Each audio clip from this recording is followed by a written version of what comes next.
Hello, my name is Stefan Garcia. I just want to thank you for this interview.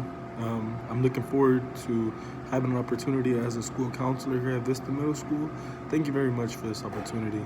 A little about myself. You asked some things that are very important to me. Number one is obviously God. God is very important to me. I'm a huge believer in the Lord Jesus Christ. My sons, I have three sons. They're very, very important to me. My family, my girlfriend, um, football is very important to me. I did a lot of time in playing football. I played through, I want to say 11 years old to about 24. So I've played football a long time. 31. Um, Football is one of those things that it helped create, mold me to the man that I've become. And learning the little things that I've learned in playing football, such as leadership.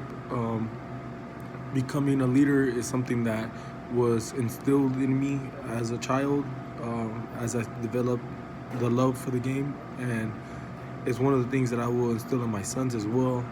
And I would love to instill in all students and teaching them to be leaders and always wanting to follow themselves. My favorite saying is everybody's taken, so just be yourself. It's one of the sayings that we here at Vista use a lot to the students in referencing the students to not follow the crowd, to continue to do their own thing and be an individual who is in charge of his own destiny or their own destiny. Another thing about myself, I'm bilingual. I speak Spanish. Spanish was actually my first language. First word was leche. First word was leche. I say that all the time. I still speak to my grandmother in Spanish. She doesn't speak English.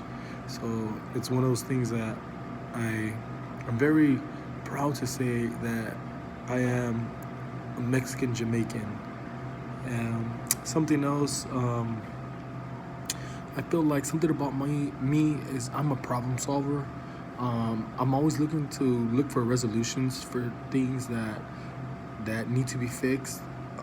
A saying that I have: if it's not broken, don't fix it. But if it is broken, let's figure out how can we fix it. So that's something that I actually look forward. And always instilling with the kids is look to be a problem solver, look to be the person that is able to find the solution. There is a solution, it just needs to be found. um, Something else I would honestly say, something that I am very proud of, um, working with students. I had a student who was homeless and didn't tell nobody. He was very quiet about it. He cleaned up very well, so he would come to school with nice shoes. The shoes are usually one of the things that we look for in seeing if there's something that the student may not be sharing.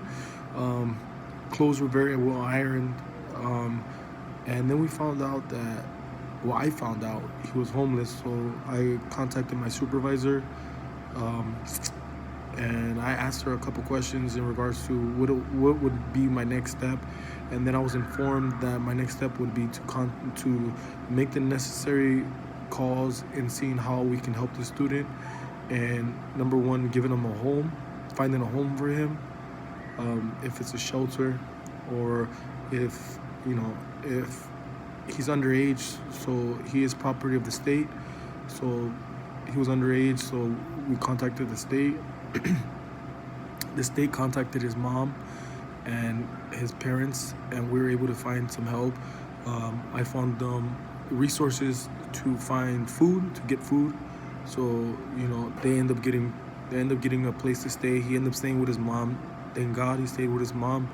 He didn't want to go to a shelter, or he didn't want to go to foster care, so he stayed with his mom. That was awesome.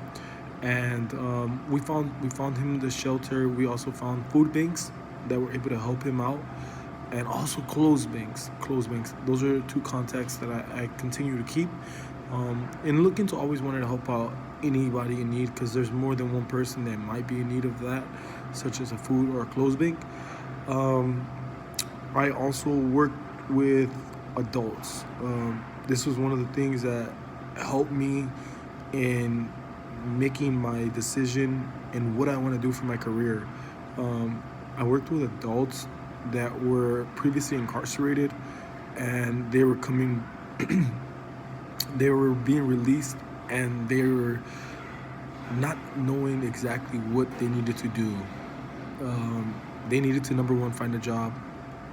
If they had a family, that they were going to stay at their homes until they were able to get on their feet. But what my job and my objective was number one, to teach them how to write a resume. So I found this website called Resume Genius. It's $1. Um, it's $1. That's what I paid for it. The company reimbursed.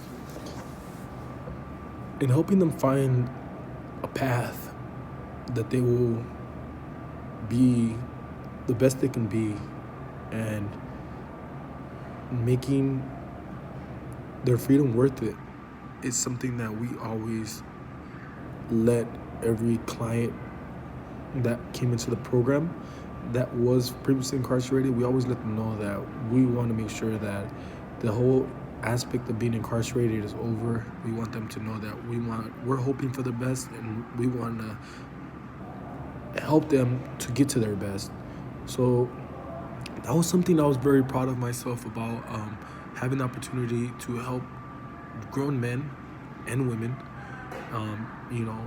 reach their accomplishments. And helping them reach their accomplishments, it gave me the motivation to understand and to realize that I am able to help young future adults reach their goals, and finding out what they want to be in their lives, and get an idea, giving them the different resources that they may need in regards to the different situations that may be going on in their lives. But I really want to thank you very much for this opportunity and having this interview. My name is Stefan Garcia.